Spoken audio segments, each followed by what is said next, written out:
राधे राधे, जय श्री कृष्णा। आप सभी के ऊपर देवों के देव महादेव और माता पार्वती जी का आशीर्वाद हमेशा बना रहे। आज मैं आपके लिए भादवा मास के शुक्ल पक्ष में सुनी जाने वाली प्रमुख प्रमुख कहानियां लेकर आई हूं। आइए अब हम भादवा मास के शुक्ल पक्ष की प्रमुख प्रमुख कहानियां सुनते हैं। गाज माता की कहानी। एक बार एक राजा और एक रानी थे। उनकी शादी को अनेक बरस हो गए, लेकिन उन्हें संतान सुख की प्राप्ति नहीं हुई।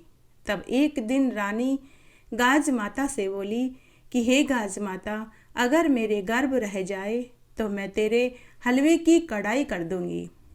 इससे गाज माता प्रसन्न हो गई। तब गाज माता की कृपा से रानी को गर्भ ठहर गया।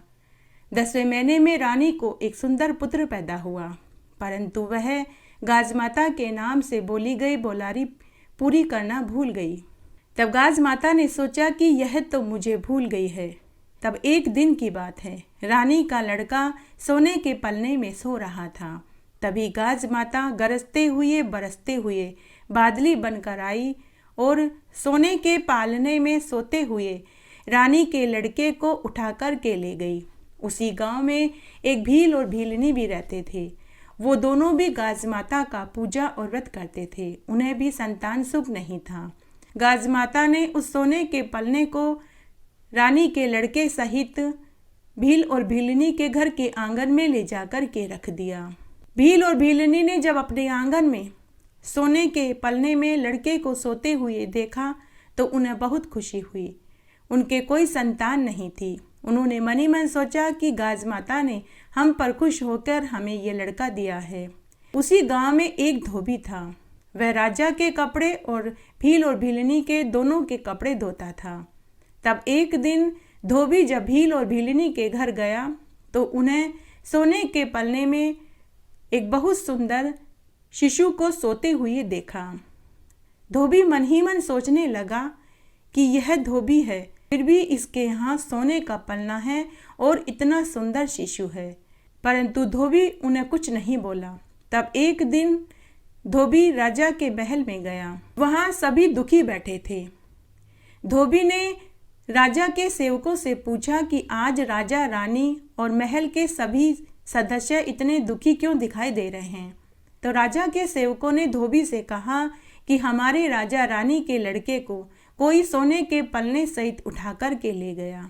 तभी धोबी ने राजा रानी से कहा कि हे महाराज, हमारे ही गांव में एक भील और भीलनी रहते हैं।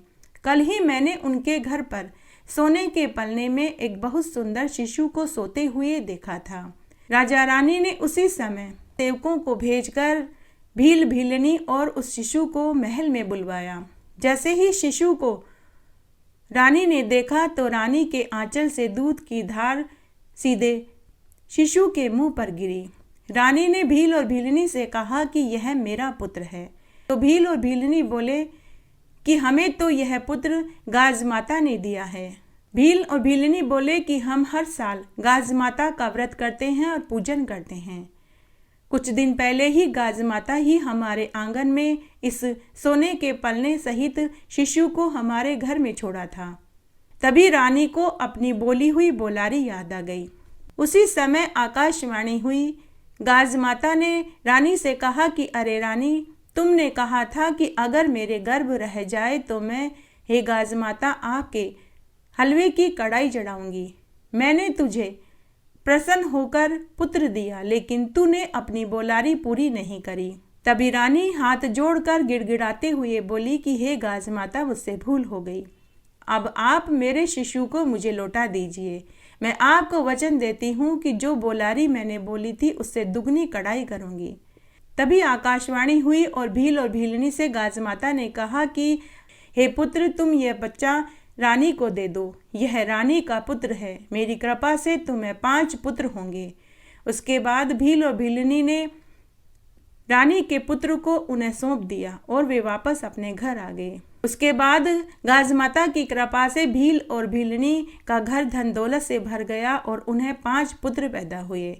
तब राजा रानी ने पूरी नगरी में ये ढिंढोरा पिटवा दिया कि जब भी लड़का हो, शादी हो तो गाज माता का उज्जवन करे।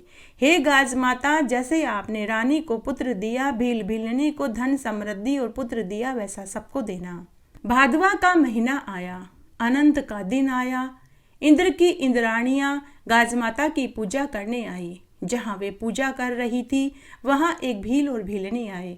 उन्होंने इंद्र की इंद्राणियों से पूछा कि आप ये किसकी पूजा कर रहे हो? तो परियां बोली कि हम गाज माता का व्रत और पूजन कर रहे हैं। भील और भीलनी बोले कि इसको करने से क्या होता है? तो परियां बोली कि इस व्रत को करने से यश, लक्ष्मी, पुत्र, पौत्र सभी होता है।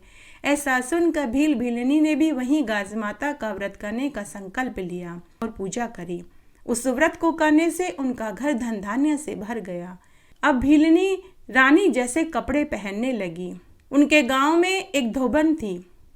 उसके पास उस नगर की रानी और भीलनी दोनों के कपड़े धुलने जाते थे। एक दिन उनके कपड़े अदला बदली हो गए। जब रानी नहा धोकर कपड़े पहनने लगी तो उन्हें अपने कपड़े बदले हुए दिखाई दिए। रानी ने उसी समय अपनी दासी भेजकर धोबन को बुलाया और पूछा कि मेरे जैसे कपड़े कौन पहनता है? आज तुमने मेरे कपड़े बदल दिए हैं। तब धोबन ने कहा कि हे महारानी जी, हमारे ही गांव में एक भीलनी है, वह आपके जैसे कपड़े पहनती है।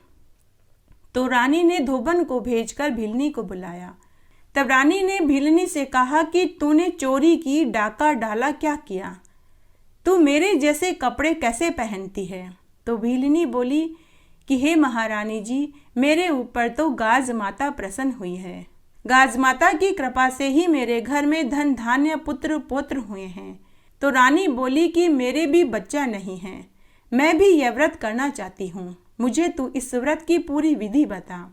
तो भीलनी बोली कि हे महारानी जी, व्रत भले ही करो, परंतु व्रत को भंग मत होने देना।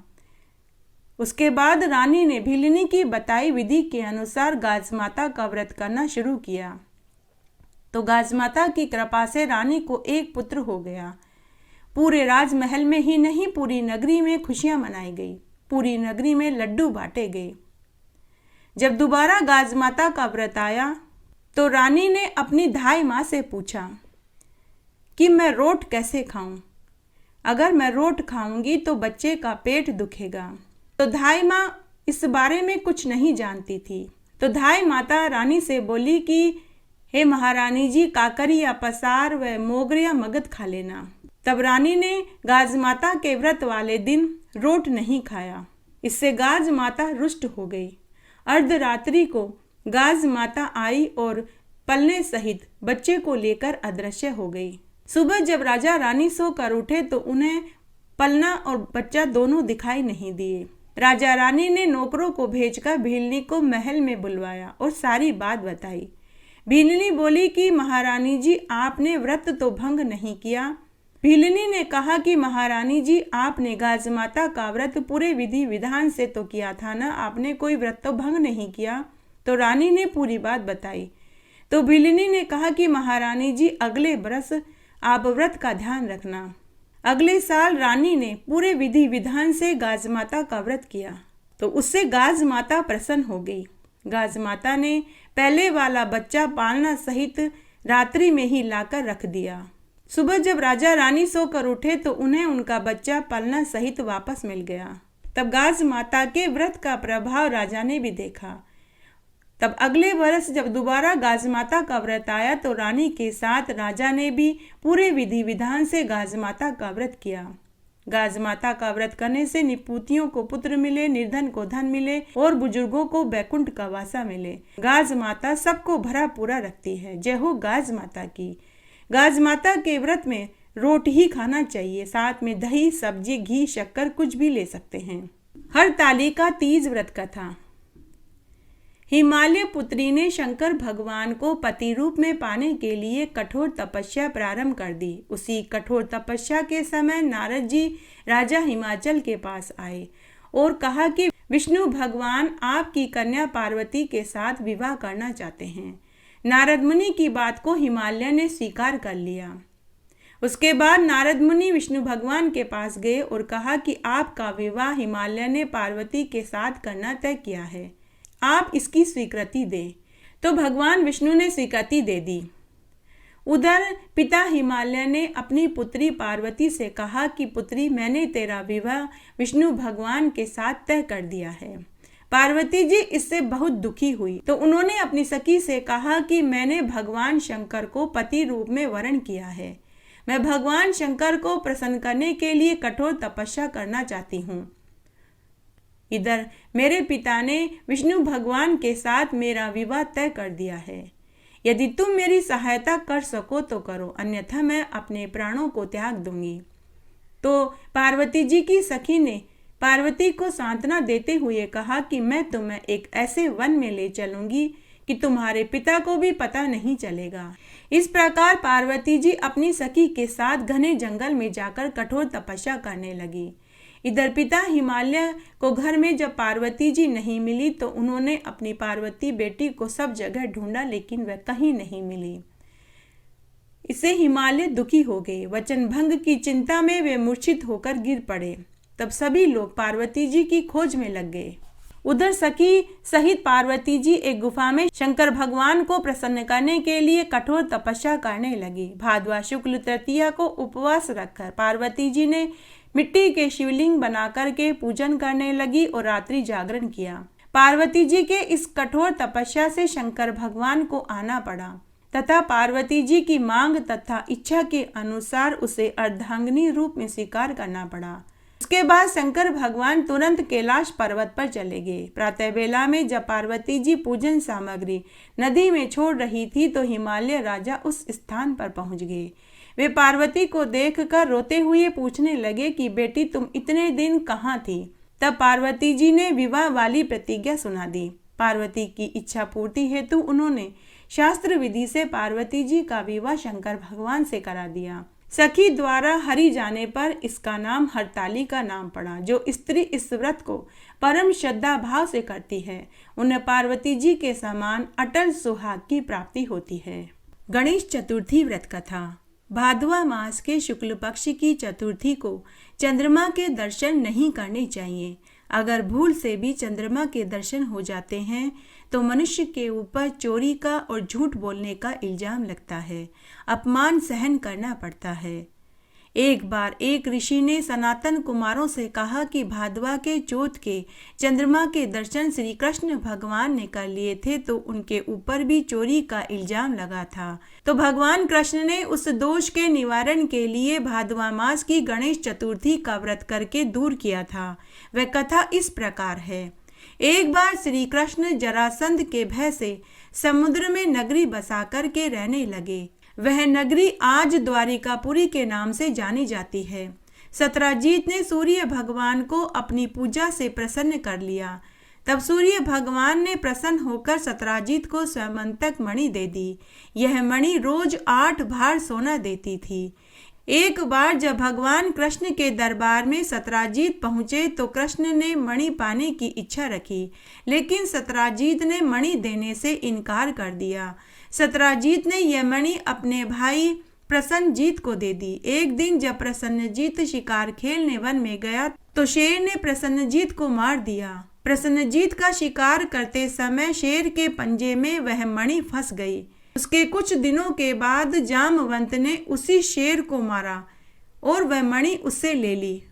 जामवंत उस मणि को लेकर गुफा में चला गया।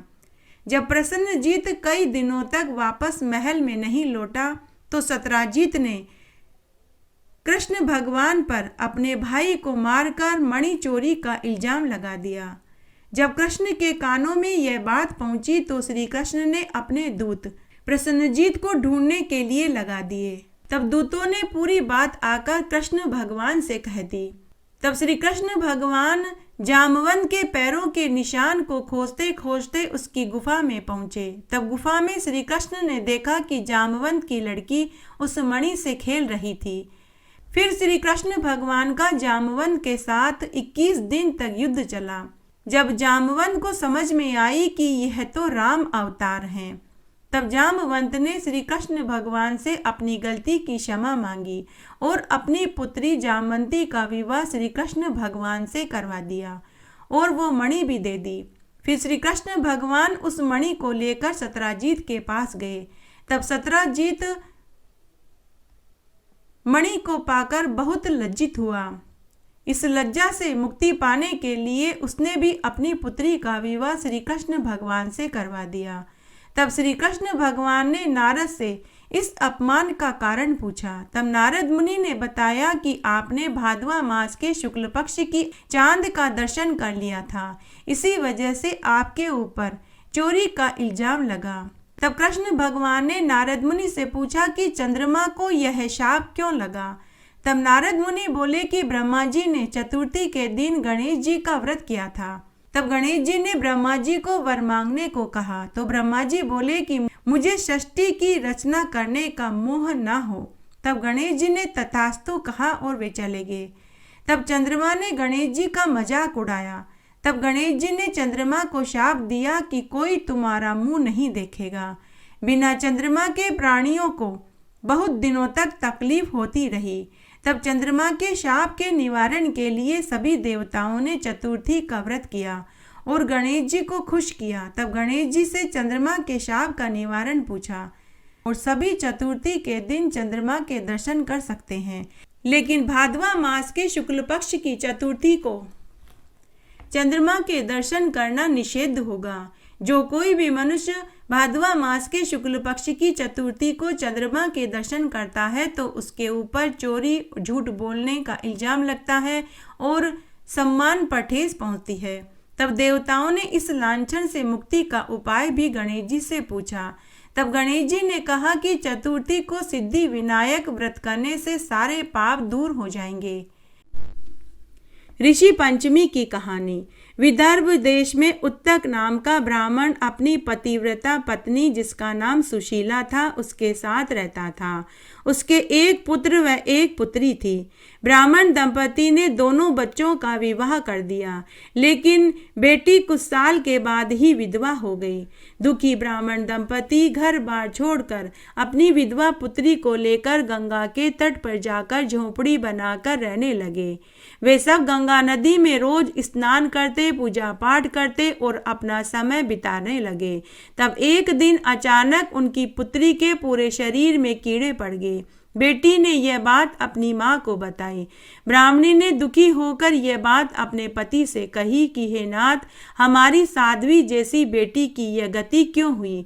तब उत्तक ब्राह्मण ने अन्न जल त्याग कर समाधि लगाई और यह जान लिया कि पूर्व जन्म में उनकी कन्या रजस्वाला आने पर भी रसोई चौका का काम करती रही, इसीलिए उसे यह पाप दोष लगा है।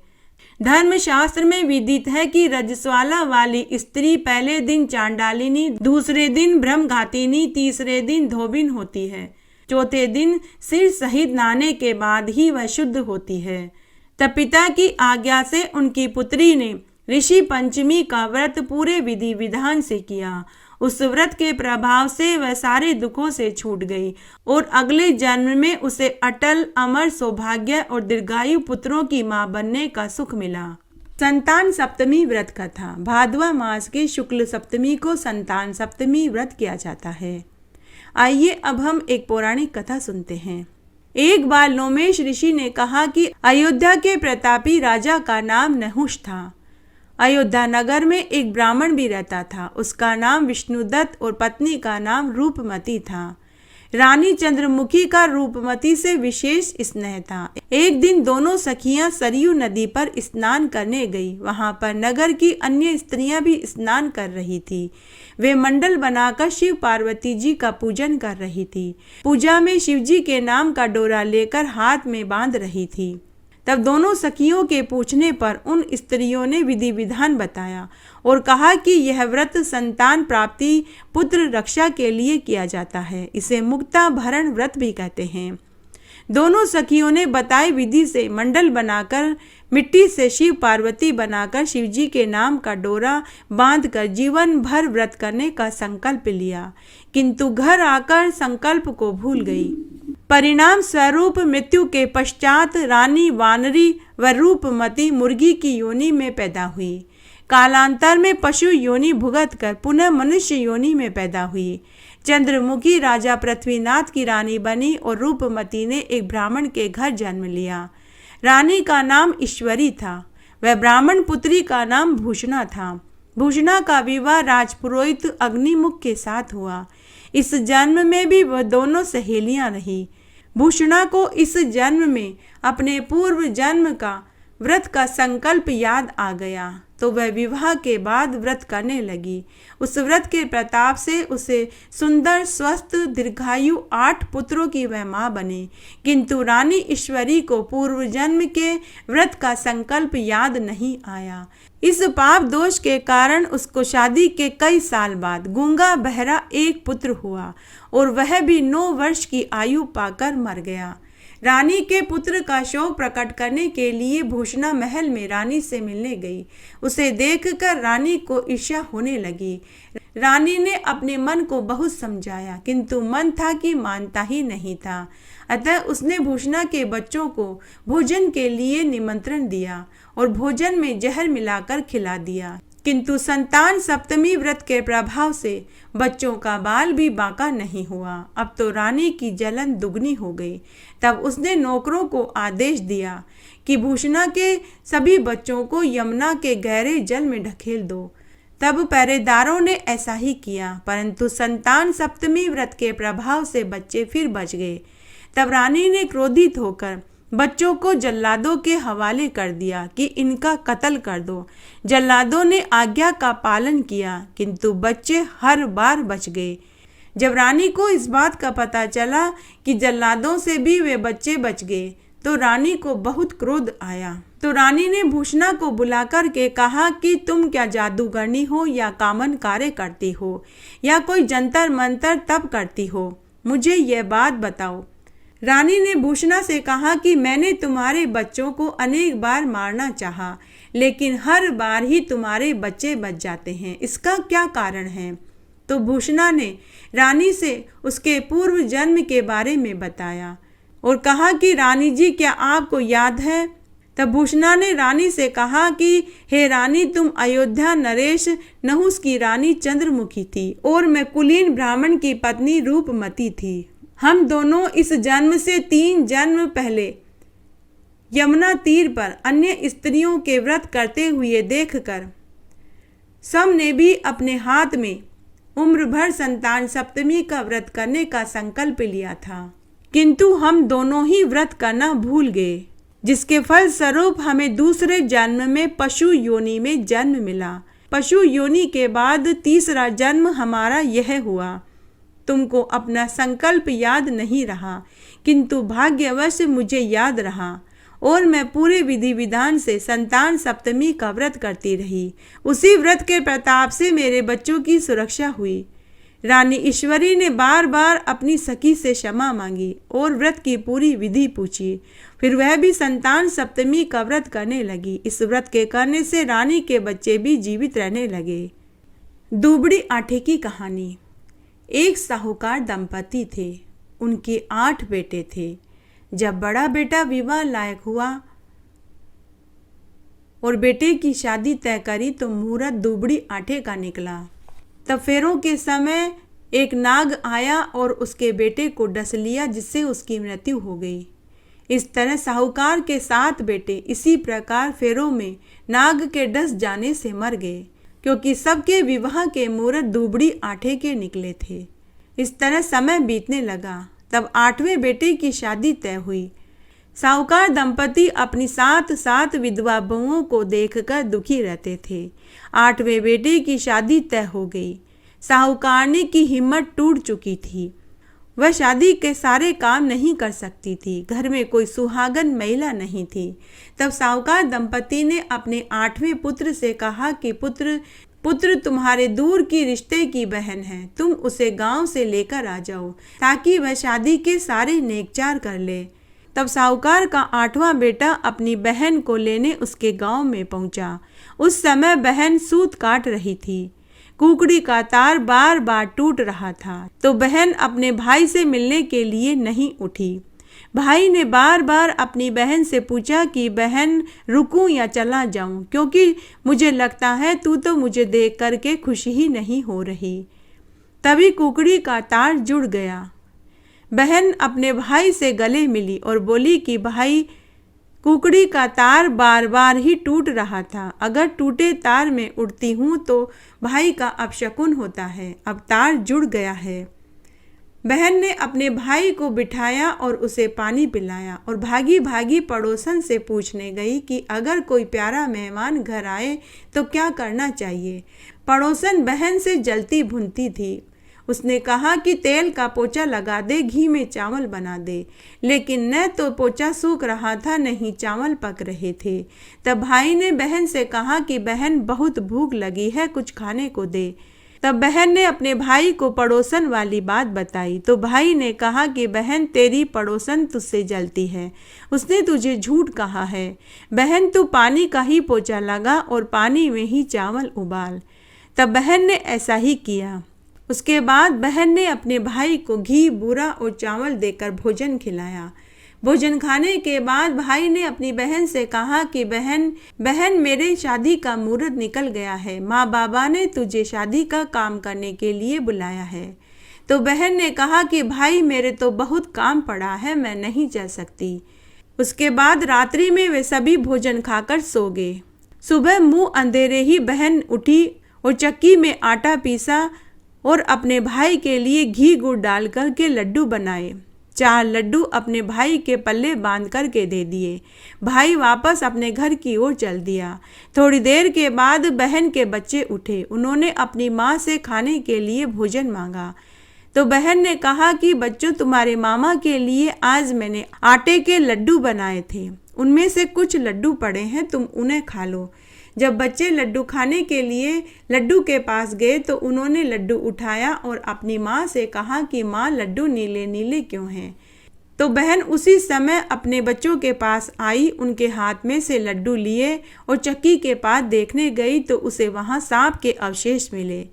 बहन ने वहीं खड्डा खोद कर लड्डुओं को गाड़ दिया और बच्चों को पड़ोसन के पास सौंप कर अपने भाई को बचाने के लिए चल दी। बहन ने पूत पालने में छोड़ा, साई सेज में छोड़ा, दूध चूल्हे पर छोड़ा, गाय गुआड़े में छोड़ी, भैंस बाड़े में छोड़ी, छाछ बिलौने में छोड़ी और भाई जिधर गया उसे बचाने के लिए उस ओर भाग चली। पूरे रास्ते वह सबसे पूछती फिर रही थी कि क्या तुमने मेरे भाई को जाते हुए देखा। तब एक गाय के ग्वाले ने कहा कि बहन, मैंने तेरे भाई को जंगल की तरफ जाते देखा था। बहन जंगल की तरफ भाग चली। तभी उसने देखा कि उसका भाई एक पेड़ के नीचे चबूतरे पर लेटा हुआ था। बहन ने भाई से कहा कि भाई, तूने मेरे दिए हुए लड्डू खाए तो नहीं ना। भाई ने कहा कि बहन देख, वो पेड़ के टाके थे, कौवे खा खा कर पट पट मर रहे हैं। तब बहन ने अपने भाई को पूरी बात बताई और वहीं पर उन बचे हुए लड्डुओं को खड्डा खोद कर गाड़ दिया। बहन ने कहा कि भाई, मैं तो तेरे साथ ही चलूंगी, काल तो अभी से ही तेरे सिर पर मंडरा रहा है। भाई ने कहा कि बहन, मैं तो तुझे लेने ही आया था, चल, इससे अच्छी बात और क्या होगी, माँ बाबा तुझे देखकर बहुत खुश होंगे। इस तरह बहन भाई गांव की ओर चल दिए। आधे रास्ते जाने के बाद बहन ने भाई से कहा कि भाई, मुझे बहुत तेज पानी की प्यास लगी है। भाई ने कहा कि तू यहीं बैठ, मैं पानी लेकर आता हूँ। लेकिन बहन बोली, नहीं भाई, तू बैठ, मैं पानी पीकर आती हूँ। तब बहन पानी की खोज के लिए इधर उधर घूमने लगी। तभी उसे पनघट पर एक बुढ़िया माई बैठी मिली जो मिट्टी से कुछ बना और बिगाड़ रही थी। बहन ने उससे पूछा कि अरे डोकरी, तू क्या कर रही है और तू कौन है। डोकरी ने कहा कि मैं तो बेमाता हूँ। एक साहूकार के 7 पुत्र पहले ही मर गए, अब 8वें बेटे की शादी है। शादी वाले दिन वह भी मर जाएगा, मैं उसी की ढाकनी घड़ रही हूँ। बहन समझ गई कि यह तो मेरे ही भाई की बात कर रही है। बहन ने उससे पूछा कि किस तरह बचाया जा सकता है। तो बेमाता ने कहा कि अगर उसके दूर या पास की कोई बहन बुआ हो, वह दूबड़ी आटे की पूजा करे, व्रत करे, उल्टे सीधे नेक करे, गाली काढ़े, करड़ कोसे, शादी में अपशकुन करे, बारात में साथ जावे, तेली से तात लावे, खुमार से काची हांडी लावे, काचा करवा लावे। फेरों में जब नाग डसने के लिए आवे तो उसके सामने कच्चे दूध का करवा भर कर रखे तो उसे कच्चा दूध पिलावे।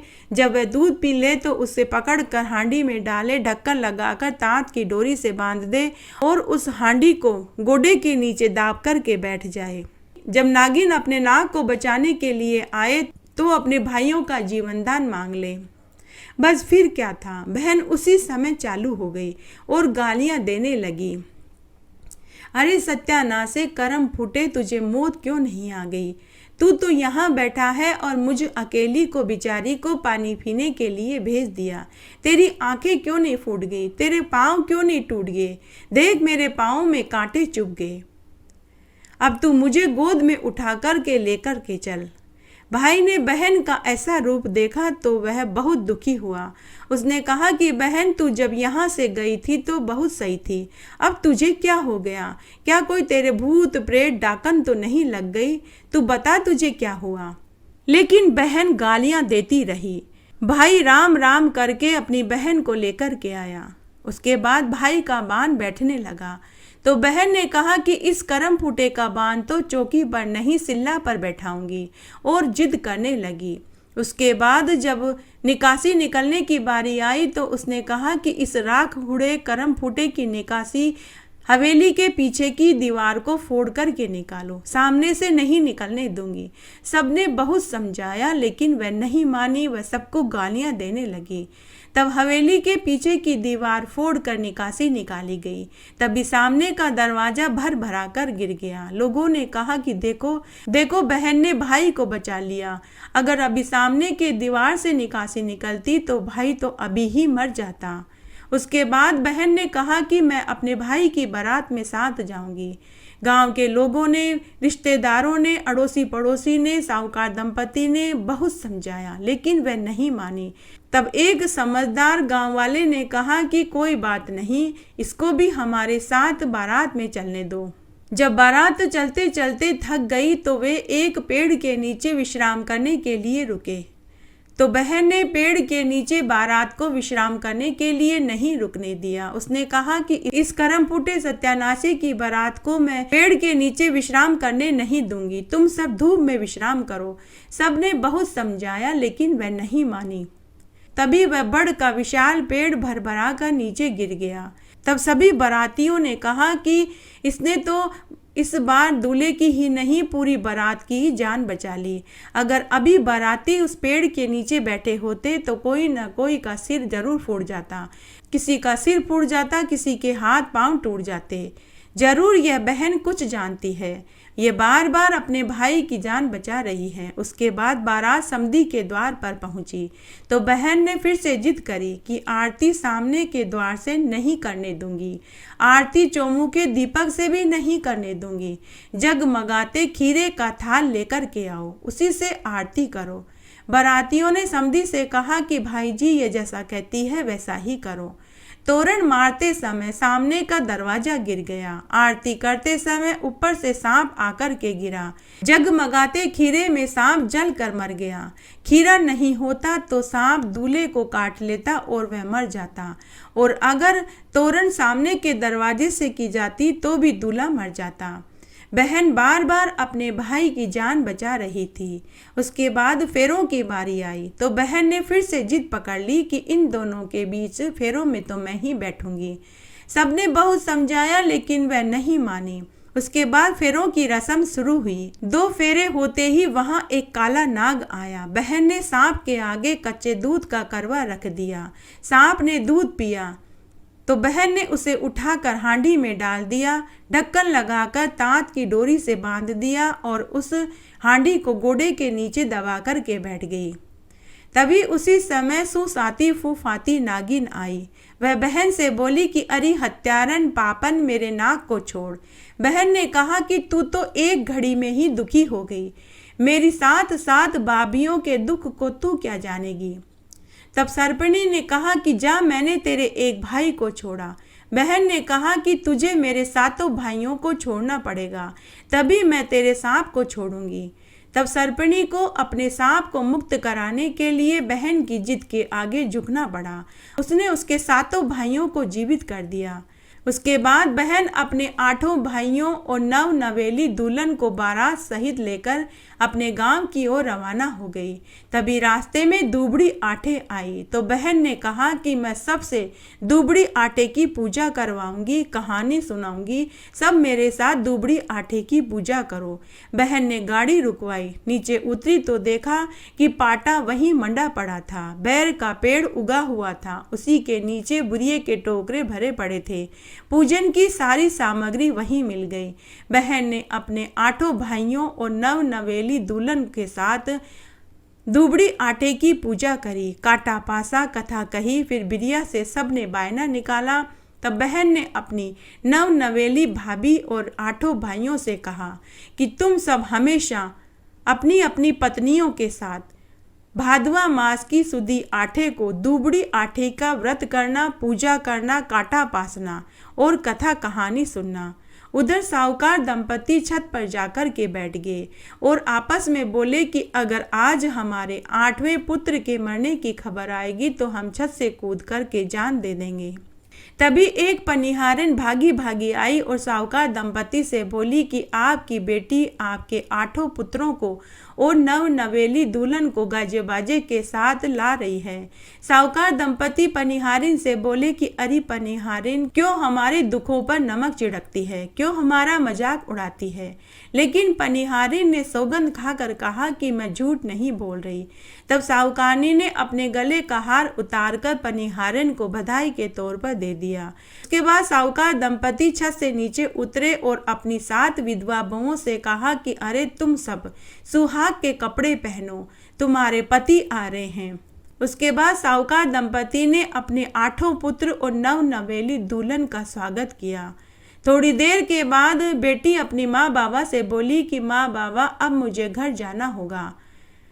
तो माँ और बाबा ने कहा कि बेटी कुछ दिन अपने भाभीियों के साथ रहो। तो बहन बोली कि माँ, पूत पालने में, साइसेज में, गाय ग्वाड़े में, भैंस बाड़े में, छाछ बिलोने में और दूध चूल्हे पर छोड़कर अपने भाई की जान बचाने के लिए चली आई।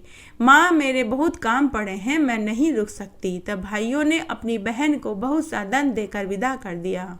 महालक्ष्मी व्रत कथा।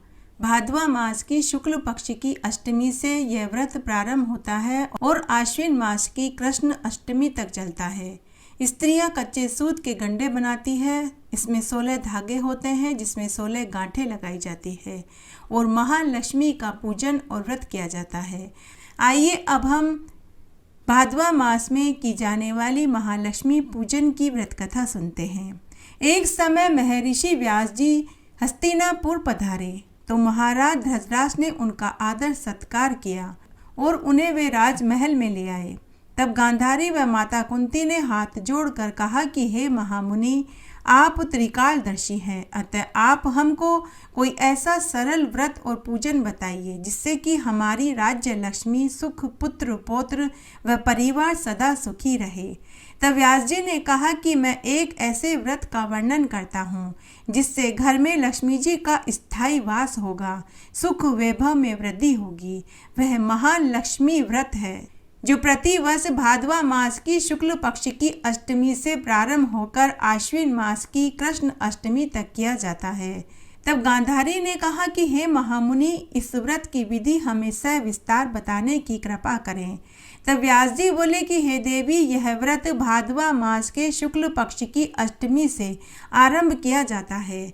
इस दिन सुबह मन में व्रत का संकल्प कर फिर पवित्र जलाशय, नदी, तालाब, कुएं, बावड़ी में स्नान करके साफ वस्त्र धारण करें। फिर ताजा धूप से महालक्ष्मी को जल से छिड़काव करा के स्नान करावें। फिर 16 धागे का गंडा बना करके प्रतिदिन एक एक गांठ लगावें।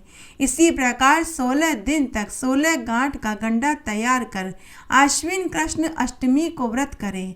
मंडप बना करके उसके नीचे मिट्टी के हाथी पर श्री महालक्ष्मी की प्रतिमा को स्थापित करें। फूलों की माला से लक्ष्मी जी व हाथी का पूजन करें। अनेक प्रकार के पकवानों का नैवेद्य समर्पित करें।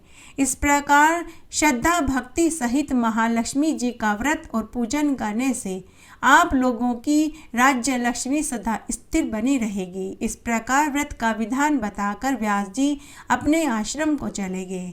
इधर समिया अनुसार भादवा मास की शुक्ल पक्ष की अष्टमी से राजघराने व नगर की समस्त नारियों ने श्री महालक्ष्मी व्रत को आरंभ कर दिया। नगर की बहुत सी स्त्रियां गांधारी के साथ इस व्रत में साथ देने लगी तथा कुछ स्त्रियां माता कुंती के साथ व्रत प्रारंभ करने लगी। इस तरह गांधारी व कुंती में कुछ द्वेष भाव पैदा हो गया। ऐसे देखते देखते जब व्रत का 16वां दिन आश्विन कृष्ण अष्टमी का आया तो उस दिन प्रातः काल से ही नगर की स्त्रियों ने उत्सव मनाना शुरू कर दिया। सभी नर नारी राजमहल में गांधारी के यहाँ आकर तरह तरह के महालक्ष्मी के मंडप और मिट्टी के हाथी बनाने लगे। गांधारी ने नगर की सभी प्रतिष्ठित स्त्रियों को बुलाने के लिए सेवक भेजा, परंतु माता कुंती को नहीं बुलाया गया। राजमहल में वाद्यों की ध्वनि गूंजने लगी। सारे हस्तिनापुर में खुशियां मनाई जा रही थी। इधर माता कुंती ने इसे अपना अपमान समझा तथा दुख मनाने लगी और उसने व्रत की तैयारी भी नहीं करी कि तभी महाराज युधिष्ठिर, अर्जुन, भीम, नकुल, सहदेव पांचों पांडव वहां आए और अपनी माता को उदास देखकर अर्जुन बोला कि हे माते, आप इतनी दुखी क्यों हैं? तब माता कुंती ने कहा कि हे पुत्र, यह अति अपमान की बात है। इससे बढ़कर और क्या दुख हो सकता है?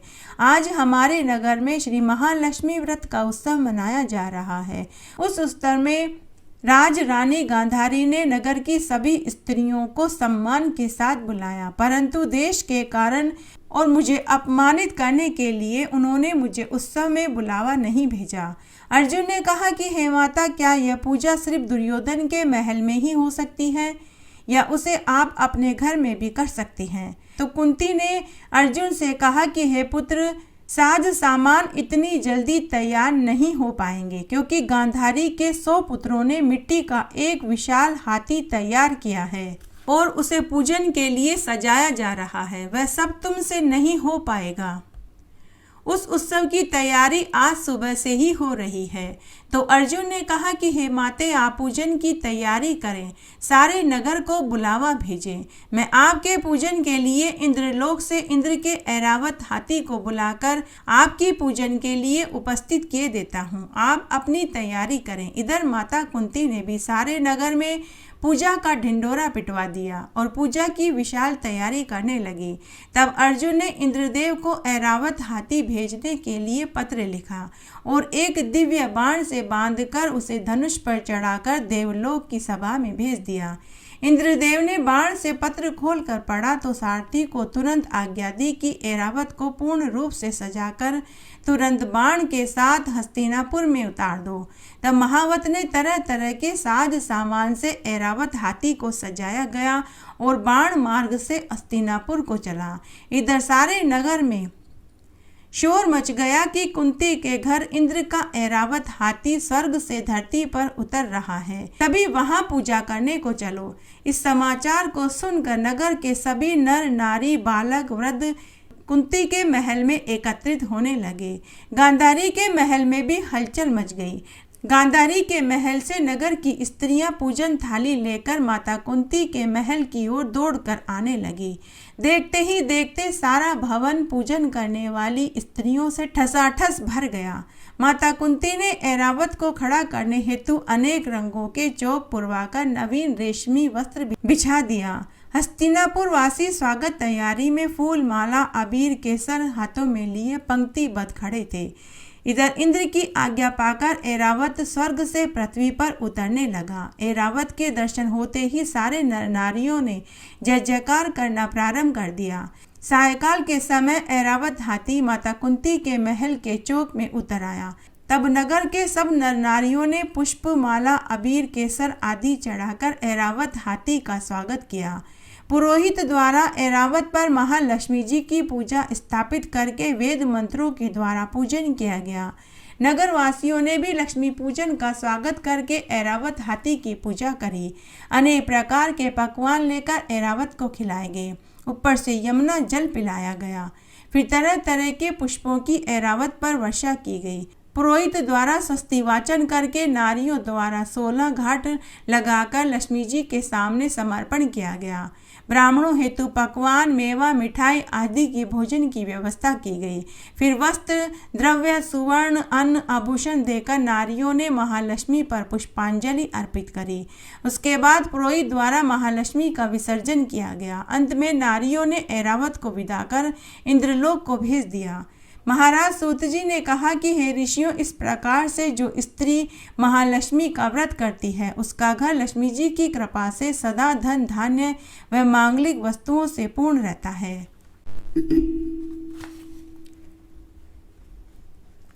तेजा दशमी।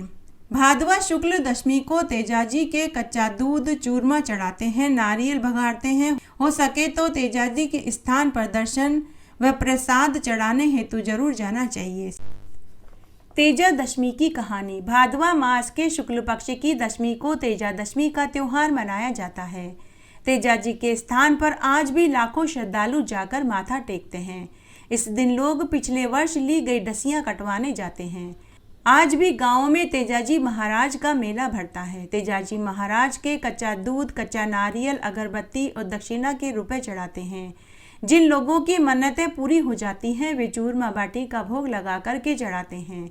लोग तेजाजी महाराज के झंडे के दर्शन करते हैं और मन्नतें मांगते हैं। लोग तेजाजी के स्थान पर झंडे चढ़ाते हैं। तेजाजी के धानक पर आज भी कई चमत्कार लोगों ने देखे हैं।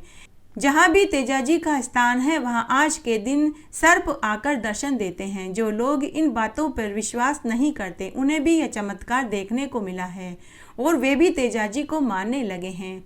जिन्हें सर्प ने काट लिया वे तेजाजी के स्थान पर जाकर मन्नतें मांगते हैं, ढोग लगाते हैं तो सर्प का काटा जहर भी निकल जाता है।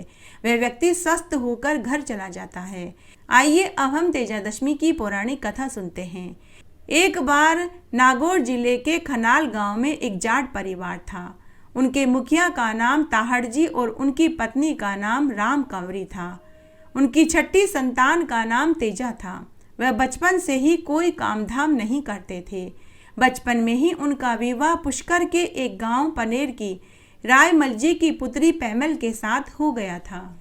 जब तेजा जी का विवाह हुआ था वे बहुत छोटे थे। युवा अवस्था आने पर भी तेजा घर बाहर खेत खलियान का कोई कामकाज नहीं करते थे।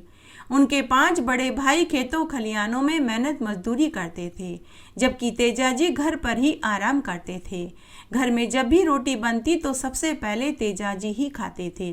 तब एक दिन भाभियों ने ताना मारा कि घर के बड़े भाई काम धंधा करते हैं, वो भी पहली रोटी नहीं खाते और तुम कोई कामकाज नहीं करते हो, निकम्मे हो, फिर भी रोज गरम गरम रोटियां तोड़ते हो। उस दिन तेजा की माँ ने यह सुना तो उसने अपने बेटे तेजा को डांट डपट कर खेतों में काम करने के लिए भेज दिया। उस दिन तेजा भूखा प्यासा खेत पर काम करने के लिए चला गया। पहले कभी उसने काम किया नहीं था तो उसे उस दिन बहुत तकलीफ हुई। जब भाभी खेत पर रोटी लेकर आई तो तेजा ने भाभी से गरम गरम रोटी मांगी तो भाभी ने फिर से ताना मारा कि अगर गरम गरम रोटियां ही खानी है तो तुम अपनी पत्नी को अपने ससुराल से विदा करा के क्यों नहीं ले आते? तुम्हारी शादी को कितने बरस हो गए हैं, वह अभी भी मायके में पड़ी है। तब तेजा घर आया और अपनी माँ से बोला कि माँ, मेरा विवाह कब और किसके साथ हुआ? तो माँ ने पूरी बात बताई। तो उसी दिन तेजा अपने ससुराल अपनी पत्नी को लिवाने घोड़ी पर बैठकर चल पड़ा। पहले के जमाने में एक जगह से दूसरे जगह जाना होता था तो या तो पैदल जाते थे या फिर बैलगाड़ी, ऊंट गाड़ी पर या फिर घोड़ों पर बैठकर जाते थे।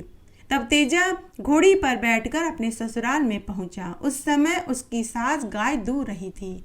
घोड़ी के टापों की आवाज से गाय चमक गई और उसने तेजा की सास को लात मारी तो दूध ढुला दिया। तेजा की सास ने गाली दी कि कौन है तुझे काला नाग डसले वे। तेजा की सास गाली देते समय इस बात से अनजान थी कि घोड़ी पर कौन आया है, क्योंकि दूध दूते समय उसकी तेजा की तरफ पीठ थी। लेकिन जब पीछे मुड़कर देखा कि जवाई जी आए हैं तो उसने उनसे अपनी गलती की क्षमा मांगी और अपने जवाई की आव भगत में लग गई। तेजा को खाट पर बैठाया। तभी उनके गांव की लाछा गुजरी आ गई। उसने कहा कि उसकी गायों को डाकू ले गए हैं। वो गांव में सबसे मदद की गुहार लगाने लगी, लेकिन किसी ने भी उसकी पुकार नहीं सुनी। कोई भी उसकी मदद को तैयार नहीं हुआ। तेजा उस समय बड़ा ही हष्ट पुष्ट और तंदुरुस्त और जवान और सुंदर ताकतवर था। उसने गुजरी से कहा कि मैं तुम्हारी गायें डाकुओं से छुड़वा कर लाऊंगा। उसके ससुराल वालों ने बहुत मना किया, लेकिन वो नहीं माना। वो अपनी घोड़ी पर चढ़कर डाकुओं के पीछे चला गया। अभी वहां एक काला नाग आ गया और उसने तेजा से कहा कि मैं तुझे डसूंगा।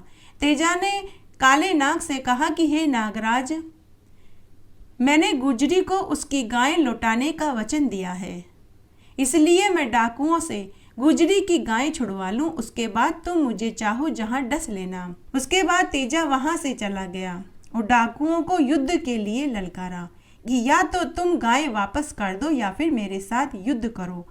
तब डाकुओं ने गाय देने से इनकार कर दिया। तब तेजा का डाकुओं के साथ भयानक युद्ध हो गया। युद्ध में डाकुओं की हार हुई।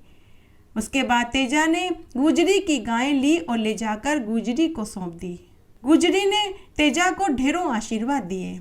उसके बाद तेजा वापस उसी स्थान पर आया जहां उसे नागराज मिला था।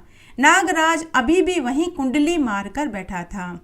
तेजा ने जाकर नागराज से कहा कि हे नागराज, अब आप मुझे डस लीजिए।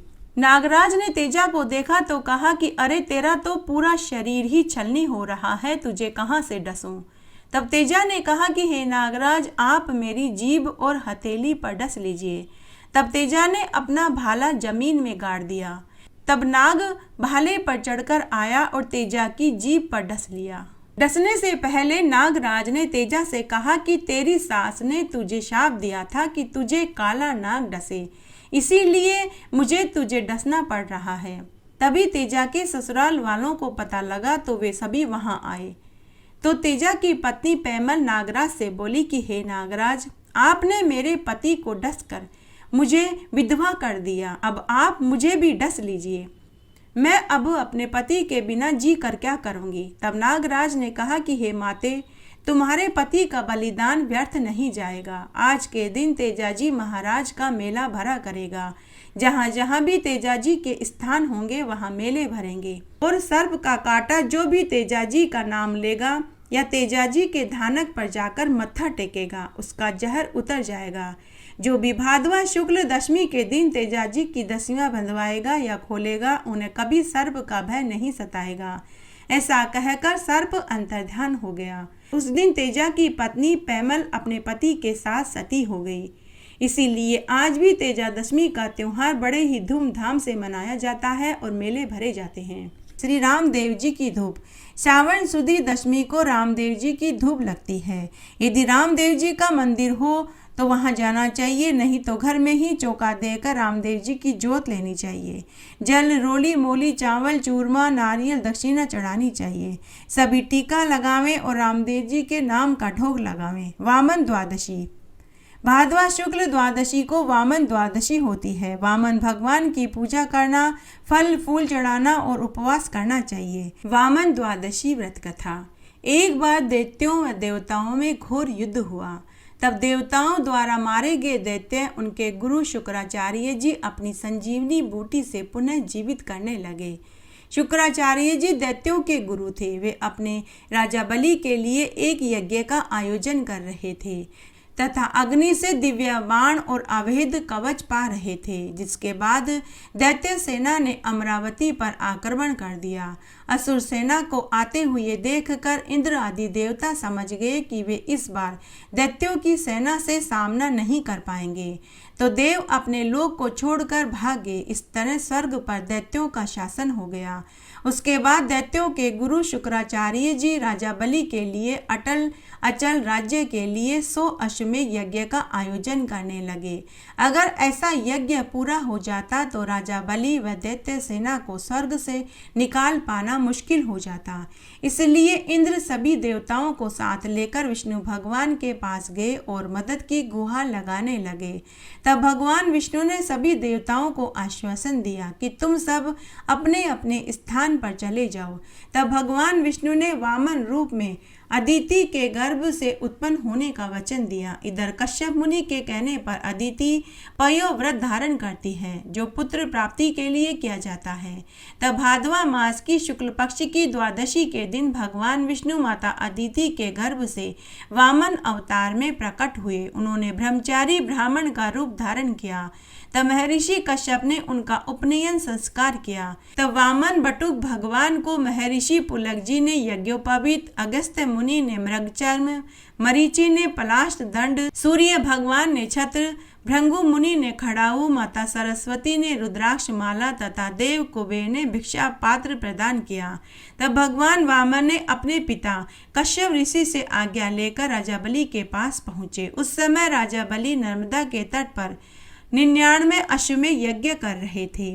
वामन अवतार में भगवान विष्णु राजा बलि के पास दान लेने के लिए पहुंचे। उस समय राजा बलि सभी पंडित साधु महात्माओं को उनकी मन इच्छित वस्तु दान में दे रहे थे। तब पंक्ति के अंत में वामन भगवान जाकर खड़े हो गए। तब जब वामन भगवान का नंबर आया तो राजा बलि ने उनसे पूछा कि हे देव, बताइए आपको दान में क्या दूं?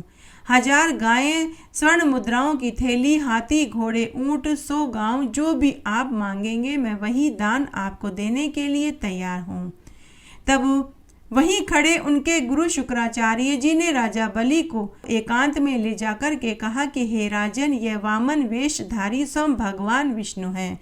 तुम इन्हें इनकी इच्छित वस्तु दान में देने का वचन मत देना, यह तुम्हारे यज्ञ को विफल करने के लिए आए हैं। तब राजा बलि अपने गुरु शुक्राचार्य जी से बोले कि हे गुरुवर, मेरे ईश्वर आज मेरे द्वार पर दान मांगने आए हैं। आज मैं उनको मन इच्छित दान जरूर दूंगा, क्योंकि राजा बलि भगवान विष्णु के परम भक्त थे। तब राजा ने वामन रूपधारी विष्णु भगवान से कहा कि हे देव, आप बताइए मैं आपको क्या दान में दूं? तब वामन भगवान बोले कि हे राजन, मुझे 3 पग भूमि दान में चाहिए। राजा बलि ने सोचा कि यह ब्राह्मण वामन रूप का है, कितनी जमीन ले पाएंगे? तो राजा बलि बोला कि हे ब्राह्मण, 3 पग भूमि ही आपको क्यों चाहिए? मैं आपको 100 गांव दान में दे सकता हूँ। तब वामन भगवान मुस्कुराते हुए बोले कि नहीं राजन, मुझे सिर्फ 3 पग भूमि ही दान में चाहिए। तब वामन भगवान ने उसी क्षण विराट रूप धारण कर लिया। भूलोक में पैर, भूलोक में जंघा, स्वर्गलोक में कमर, महलोक में पेट, जनलोक में हृदय, तपलोक में कंठ, सत्यलोक में मुख कर कर खड़े हो गए। तब वामन भगवान के एक पग के सभी लोक, स्वर्ग, आकाश, पाताल, दूसरे पग में पृथ्वी नाप ली और तीसरा पग रखने को जगह नहीं बची। तो वामन भगवान राजा बलि से पूछने लगे कि हे राजन, अब बताओ मैं अपना तीसरा पग कहाँ रखूं? तब बलि ने अपना सिर नीचे कर दिया। तब भगवान वामन ने अपना पैर राजा बलि के सिर पर रखा और उसे पाताल लोक में पहुंचा दिया। उसके बाद भगवान विष्णु ने राजा बलि से वरदान मांगने को कहा। तो राजा बलि बोला कि हे भगवान, जब भी मैं आपके दर्शन करना चाहूँ तो आप मेरे दरवाजे पर मुझे खड़े मिले। तो भगवान ने कहा कि ऐसा ही होगा। तब भगवान विष्णु की एक प्रतिमा राजा बलि के लोक में तो दूसरी क्षीर सागर में शेषनाग की शैया पर शयन करती है। सांवला जी की पूजा, हल्दी कुमकुम चावल से पूजा करना व चूरमे का भोग भादवा मास की शुक्ल द्वादशी को लगाना चाहिए। भभूत सिंह की चौदस, भादवा मास की शुक्ल पक्ष की चौदस को बाहर जाकर 8 पत्थर रखें, 7 बायासा के और 8 भैरू जी के। उनके तेल सिंदूर चढ़ा के, हल्दी कुमकुम लच्चा चढ़ाकर, पैसा सुपारी मूंग की दाल चढ़ाना चाहिए तथा नारियल बधारना चाहिए। उन सबको वहीं खाना खिलाना चाहिए, घर नहीं लाते हैं। घर आते हुए पीछे भी नहीं देखना चाहिए। एक दूसरे का प्रसाद नहीं खाना चाहिए। अनंत चतुर्दशी व्रत कथा। एक बार बहुत छोटा सा गांव था।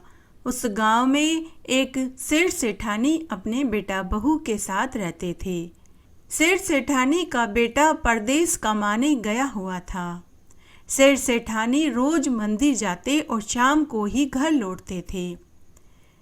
तब सेठानी अपनी बहू से कहती कि बहू, चूल्हे की आग और परिंदे का पानी खत्म मत होने देना। लेकिन एक दिन चूल्हे की आग भी खत्म हो गई और परिंदे का पानी भी खत्म हो गया। तो बहू भागी भागी पनघट से पानी भर कर लाई और फिर चूल्हे की आग लेने के लिए पड़ोस में गई। लेकिन पड़ोसन ने कहा कि हम आज के दिन किसी को भी कुछ नहीं देते। बहू बोली कि क्यों, आज ऐसा क्या है? तब पड़ोसन बोली कि आज हमारा अनंत चतुर्दशी का व्रत है। आज हम रोट बनाते हैं, पूरे घर की साफ सफाई करके चूल्हा लीपते हैं, परिंदे को पूरा खाली करके भरते हैं, अनाज पीसते हैं और रोट बनाते हैं और अनंत देव भगवान की पूजा करते हैं और एक समय भोजन करते हैं। हम आज के दिन कुछ नहीं देते। तब बहू घर आ गई और वह मनी मन सोचने लगी कि आग तो मिली नहीं, तो क्यों न हम भी व्रत कर लें। तो उसने भी घर आंगन को पहले धोया और फिर पीली मिट्टी और गाय के गोबर से घर के आंगन और चूल्हे को लीपा, परिंदे को खाली करके पानी भरा, अनाज पीसा और रोट बनाया। शाम को सास ससुर मंदिर से घर आए। सास ने आते ही अपनी बहू से कहा कि बहू तू ये क्या कर रही है, लेकिन बहू कुछ नहीं बोली। फिर उसने रोट बनाया और सास ससुर से अनंत देव भगवान की पूजा करवाई, रोट का भोग लगवाया। तब उसी दिन उसका पति कई वर्षों के बाद धन कमा कर के घर लौट रहा था। जब वह जंगल के रास्ते से आ रहा था तो उसे एक सांप मिला। सांप ने सेठ के बेटे से कहा कि मैं तुझे डसूंगा। तो सेठ का लड़का बोला कि हे सर्प देवता, मैं कई सालों के बाद अपने बूढ़े माता पिता और अपनी पत्नी से मिलने घर जा रहा हूँ। एक बार मैं उनसे मिल लूँ, फिर तुम मुझे खा लेना। सर्प पहले तो मना करता रहा, लेकिन लड़का बोला कि मैं खाट पर चादर लटका दूंगा, आप उस पर चढ़कर आना और मुझे डस लेना। तब सर्प ने सेठ के बेटे से कहा कि मैं अर्धरात्रि में आऊँगा और तुझे आकर डस लूँगा। सेठ के बेटे ने कहा कि ठीक है नाग देवता, आप ऐसा ही करना। उसके बाद सेठ का बेटा घर आया, अपने माता पिता से मिला, पत्नी से मिला। पत्नी पूरे दिन की थकी हुई थी। उसका पति उसके सास ससुर से बातें करने में लगा हुआ था। तो पत्नी ने अपने पति की भोजन की थाली में रोट परोस कर के रख दिया और सोचने लगी कि जब मेरे पति अपने माता पिता से बात करके आएंगे तो भोजन खा लेंगे। उसके बाद उसकी पत्नी पलंग पर लेट गई। दिन भर की थकी होने के कारण उसे लेटते ही नींद आ गई। उसका पति अपने माता पिता से बात करके कमरे में आया तो उसने देखा कि उसकी पत्नी सो गई थी और उसके लिए भोजन की थाली में भोजन परोस कर रख दिया था। पति को नींद कहाँ आने वाली थी और भूख भी कहाँ लगने वाली थी। वो बिना खाए ही सोने की कोशिश करने लगा। सेठ का बेटा पलंग पर पड़ा पड़ा करवटें बदल रहा था। सेठ का बेटा पलंग पर पड़ा पड़ा अर्धरात्रि के होने का इंतजार कर रहा था कि तभी थाली में रखे हुए रोट आपस में बातें करने लगे कि अरे इसकी पत्नी ने आज पहली बार अनंत चतुर्दशी का व्रत रखा और अनंत देव भगवान की पूजा करी और रोट का भोग लगाया। इसका पति कई सालों के बाद आज घर लौटा है और इसे आज 12 बजे सांप डसने आएगा। अगर आज हमने सेठानी की बहू के सुहाग की रक्षा नहीं करी तो कलयुग में कौन हमें पूजेगा। तभी उस रोट में से 7 अनाज निकलकर बाहर आए। तभी उस रोट में से दूध, सूत, दूब, चना, धनिया, दही, घी, चावल, बादाम, काजू, शक्कर सभी चीज़ें बाहर निकल कर के आ गए। उनमें से कोई तलवार बना, कोई चाकू तो कोई ढाल बना, कोई लकड़ी बना तो कोई बैंत बना। सेठ का लड़का पलंग पर लेटे लेटे रोट की सभी बातें सुनता रहा और अनाज का अस्त्र शस्त्र में बदलते हुए देखता रहा। तभी अर्धरात्रि में सर्प आया। तभी रोट में से निकले हुए सभी अनाज जो अस्त्र शस्त्र में बदल गए थे, सभी ने मिलकर उस सर्प को मार डाला और एक बर्तन के नीचे छिपा दिया और फिर वापस सभी 7 चीजें रोट में बदल गई। सेठ का लड़का यह सब होते हुए देख रहा था। जब उसने देखा कि उसका बैरी दुश्मन मारा गया तो उसे खुशी हुई। उसे नींद नहीं आ रही थी तो उसने अपनी पत्नी को जगाया और कहा कि मुझे नींद नहीं आ रही है, मेरे साथ चौपड़ पासा खेल। दोनों पति पत्नी देर रात तक चौपड़ पासा खेलते रहे। तो वे रात्रि में देर से सोए तो सुबह जल्दी नहीं उठ पाए। दूसरे दिन रोज की तरह सेठ सेठानी सुबह जल्दी सोकर उठे तो उन्होंने देखा कि बेटा बहू अभी भी सो रहे थे। तो सेठानी ने अपने पति से कहा कि सुनो जी, हमारा बेटा तो रास्ते की थकान से थका हुआ था, इसीलिए सुबह जल्दी नहीं उठा, लेकिन आज तो बहू भी जल्दी नहीं उठी। चलिए हम दोनों उनके कमरे के बाहर से उन्हें आवाज़ लगा कर के जगाते हैं। दोनों सेठ सेठानी अपने बेटे के कमरे के पास आए तो उन्हें खून बिखरा हुआ दिखाई दिया। वे दोनों जोर जोर से चिल्लाने लगे कि कोई हमारे बेटा बहू को मार कर के चला गया। तभी उनके रोने की आवाज़ अंदर बेटा बहू ने सुनी। तब अंदर कमरे में से ही बेटा बोला कि माँ बाबूजी, हमारा बैरी दुश्मन मारा गया, आप खून को साफ करवा दीजिए, हम बाहर आ जाएंगे। उसके बाद सेठ सेठानी ने सर्प के मरे हुए अंश को और खून की सफाई करवाई। उसके बाद बेटा बहू बाहर आए। बेटे ने अपने माता पिता से कहा कि आप दोनों ने मेरी दुआ सलामती के लिए कोई व्रत उपवास दान पुण्य किया था क्या? तो माता पिता ने मना कर दिया। तभी उसकी पत्नी ने कहा कि मैंने आपकी दुआ सलामती के लिए अनंत चतुर्दशी भगवान का व्रत और पूजन किया था। तब सेठ सेठानी अपने बेटे से बोले कि बेटा, हाँ, तेरी पत्नी ने अनंत चतुर्दशी का व्रत रखा था। तेरी बहू ने पड़ोसन की देखा देखी करके अनंत देव भगवान की पूजा करी, पूरे घर को पीली मिट्टी और गाय के गोबर से लीपा, परिंदे को पूरा खाली करके भरा और फिर इसने रोट बनाई और इसने हमसे भी अनंत देव भगवान की पूजा करवाई और रोट का भोग लगवाया। तो बेटा अपने माँ बाबूजी से बोला कि माँ बाबूजी, आज मैं तेरी बहू के अनंत चतुर्दशी व्रत के वजह से ही जिंदा हूँ। और रोट वाली बात और सर्प वाली बात बताई। जब यह बात पूरे गांव में आग की तरह फैल गई, तब गांव के राजा ने ढिंडोरा पिटवाया कि सभी को अनंत चतुर्दशी का व्रत रखना चाहिए और अनंत देव भगवान का पूजन करना चाहिए और बिना नमक का रोट बना करके अनंत देव भगवान के भोग लगाना चाहिए और व्रत में भी बिना नमक का रोट खाना चाहिए। इस तरह आज हमने भादवा मास के शुक्ल पक्ष की प्रमुख कहानियाँ सुनी। आशा करती हूँ इन कहानियों को सुनने का आपको संपूर्ण फल प्राप्त हुआ होगा। मेरे साथ बने रहने के लिए आपका धन्यवाद। आगे आने वाली कथा कहानियों के लिए भी आप इसी तरह मेरे साथ बने रहें। धन्यवाद।